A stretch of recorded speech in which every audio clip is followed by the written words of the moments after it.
Previously on Dak Kandang. Spot yang bertahun-tahun tak bercuci dan akhirnya dia dah bercuci. DK. Spot cuci tu boiling tak banyak lepas tu air cetek.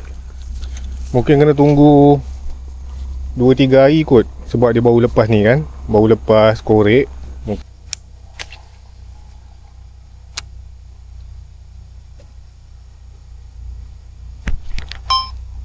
Ya, ada tepi tu.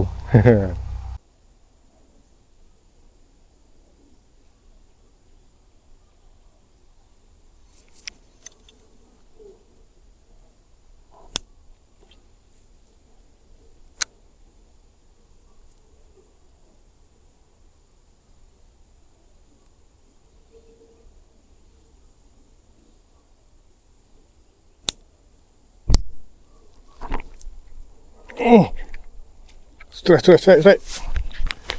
Go. Cangkuk geng. Ada hasil kat sini. Bapak jangan kau. Terlepas sudah. Memang besar geng. Tak bergerak ROUL aku ni. Okay.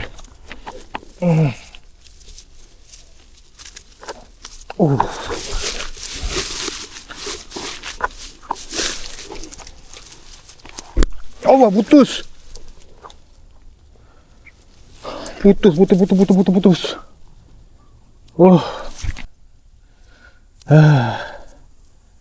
Sayang 3 kilo punya saiz.